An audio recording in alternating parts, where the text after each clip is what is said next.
one we get lots of questions about. This person says, I hear so many contradicting views about painting from photographs. Will you please explain the pros and the cons of working from photos and how to compensate for the cons? Now, let's shed some light on that one.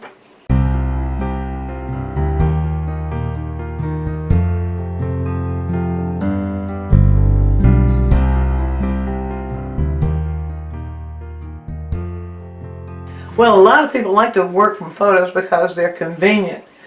One of the pros then is that if you're working from photos, you can work in your studio. Just a little bit of convenience there. You don't have to go out and deal with the weather and the bugs and that sort of thing. So you may call that a pro. Another one is by taking a picture of something, you can get a quick record when painting in plein air is not possible. So yeah, that's legit enough. And then sometimes there's a fleeting moment. You can capture a quick way, use photos as a quick way to capture a fleeting moment. Maybe a bird diving into a pond or something like that. Okay, so there are other pros, I'm sure, but let's just use those as our three major ones. But then there are cons, and the cons are usually the ones that get you. One is that the camera is going to distort lights and shadows. Now, if you have a really high-tech, professional, expensive camera, you can compensate for that, but most of us don't have that. Most of you are taking pictures with your phones, sometimes with your tablets. So you're going to get distortion in lights and shadows when you do that because the phone averages out, or the camera averages those out. So that is a real con. And then if you're painting from that, that's what you're going to paint, and you're going to get stuff left out. And people who are in the know will know you painted it from a photograph. The colors are not always true. Now here's an example of the colors are not always true. That's the same bell pepper right here. And the light is the same light. Now the light in some places is located slightly different, but you can see here there's yellow and a paleness to that pepper that you don't see here. I don't know how much the camera is going to distort this pepper, so there we are. In this one, you can see the shadows are barely, the shadows are so deep here, you can't really see the form of the pepper.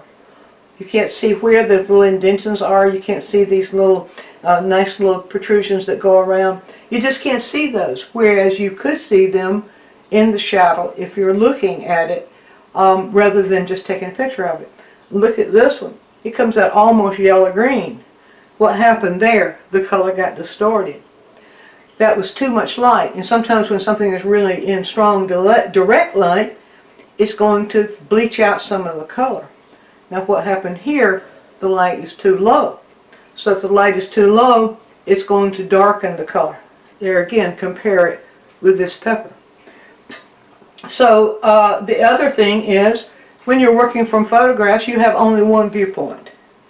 If you're working in plein air, or from the, if it's a still life setup, or you're working from life, a live figure, you have multiple viewpoints. You can walk around and examine. You can actually composite areas, like if you're out in plein air and there's a tree over here that will make a better composition if you moved it over here, then you can do that. So you have lots of flexibility, and you have all kinds of things around you to influence you when you're painting in plein air. But if you're working from a photo, you've got that one little viewpoint. So that's a con. And then the real temptation is to copy rather than compose. So many people will go into Pixabay and grab a photograph and just do a copy of it and call that a painting. Well, okay, if your purpose in life is just a copy, you may just get bored with that after a while. And so that too is a real con. So I would like to give you, let me just say it this way, it is always better to do studies, at least do studies from real life, and then apply those studies to your painting. Now, artists have been doing this sort of thing for centuries, where they go out in plein air, or you can do the same thing with still life in the studio. But mostly this happens in plein air, where you go out and you do color studies. You're not trying to make a painting. You're studying shapes, you're studying colors, you're studying values, and sometimes artists will go out and do several little studies of one scene, and then take those back in the studio and create a painting based on those studies. You're studying from real life. You can see so much more when you're out there looking at it with your bare eyes. But if that's not possible, and it's really not possible for everybody to do that sort of thing, well, there is something that you can do with your camera that might help you out. So I would like to give you some little hints here. If you must work from photographs, if that is going to be your only choice, maybe you don't have time to go out and do plein air studies. All kinds of reasons why you must work from photographs. Perhaps this can enrich your experience just a little bit. Now I'm going to move this and show you here what I'm talking about. You know what the camera will do. The camera will average whatever you point your camera out at. It's going to average the lights and the darks. And in some cases, as I said before, like right here, if you have more light in there than dark, you're going to get some exaggerated colors, or even some bleached out colors, I should say. So your colors might not be exactly what you're looking at. So one thing that I would advise you to do that's a really, really good exercise, especially if you have, if the window in your camera is big enough so that you can see. Take your camera out anywhere. Aim it at a particular scene that has maybe colors and values, but has a direct light shining on it. Now that direct light can be coming from any direction, right or left, behind you, or in front of you, creating a backlight with the subject. Then just aim your camera and take a picture. Now, don't stop there. View the picture. Put it on the viewing mode. View the picture and compare what you see in the picture with what you just shot. Compare the shadows, the values of the shadows, compare the colors, compare what actually got bleached out. A lot of times if you have a bunch of flowers, like a bush of flowers or something, and the light's shining directly on it. Take azaleas, for example. When you're looking at them with your eyes, you're seeing colors and variations of colors where the light's hitting it, and when you take a picture of it, all that's bleached out. Observe those things. That will give you lots of clues as to what you can do to compensate for those colors. But there's another way that you can, another set of exercises that you can do that I think you might find very helpful. Let's talk about shadows first. Now you can see in this scene what has happened. This dark cast shadow right here is so dark we can't see the pattern of the boards within that shadow.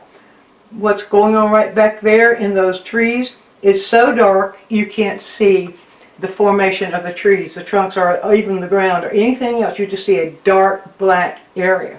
Here in this cast shadow, all you see is that dark shadow. You don't see anything of the texture of the grasses. The same thing on the side of the building there, that is just in shadow. This is cast shadow, which is always darker, but this being just in shadow there, very, very dark. Get my point? Let's talk about that first. So here's what you can do. If you want to compose what you would like to include in your picture, go ahead and compose it. Compose the whole thing just like this is. Then pull in with your camera. Go into a dark area. Any area that you see when you look at when you view it. You look at the viewer. Look at any area where the shadows have gotten so dark that you can no longer see what's in there. And pull it in. I'm going to use these little things as an example as to how to pull it in. But pull the viewer in, not just to the shadow, because if you pull it in like this, the camera's going to compensate. It's going to expose it to light. So you're not going to see a true value relationship. But if you pull in and then slightly pull down to allow some light to come in and create a balance of the exposure. You can come down in this direction, or you can go, in this case we probably could go up and pick up a little bit more light. Not much. You have to really play with that in order to get it to work for you. But allow just enough light to come in here so that the camera compensates and shows you more of what's in here. You can play with that just a little bit and you'll find, well, it's going to vary from subject to subject. Alright, so that's what you can do. You can go to all of your shadow areas. In all of your shadow areas, you can do that sort of thing where you're trying to also photograph what's within those shadow areas. Now you can do the same thing in the light areas. In this one, the way the light's shining, the light is over there, so it's not direct. If it were shining directly, if the light were coming down like this on here, it would have bleached out all these shingles, so we wouldn't be able to see it. But because we can see the cast shadow here, the light is over there, then the light beams are kind of skirting over it and allowing us to see more of the definition there. But if the light happens to be behind you, which means it's shining directly onto the subject, then your photograph's this is going to bleach out. Or you can do that same sort of thing where you move into the light areas and you block them. And if you do that, you might get a correct exposure, but you may have to experiment with it where you allow it to add just enough dark so that it compensates and gives you the information that you need right here. Now those are two little suggestions. It requires that you manipulate your camera and that you take more than one picture, and that's the other suggestion I want to make. Don't take just one shot, but take a number of shots from different points of view where you might do don't do one of those long panoramic things because then too much gets lost. But just in the regular size, what is that, 4x3, whatever it is, then allow the camera to move in various directions. Come back, go up, move it around, and get all the things that are around it so you can see a relationship of all the imagery that's outside of what you might have thought was your original photograph. Now, if you do those things, just that, it doesn't take long. Certainly not as long as it takes to do a color study. But if you'll do those things, you'll find that you have gathered a whole lot more information, and that can help you to learn how to compensate in your paintings, compensate the values and compensate the colors so that you can do a painting that doesn't really look like it was painting from a photograph. Be sure and view all of our quick tips. And while you're doing so, subscribe to the channel, click on the bell so you'll always get a notice when we produce a new quick tip, which is every week. And if you have a question, leave it in the comments section and we'll make a quick tip for you. Also, take a trip over to DianeMize.com where I have full-length lessons, downloads, DVDs, lots of other stuff there, some free stuff for you. And while you're there, you can subscribe to the newsletter, and that way you'll always be informed every time we do something new.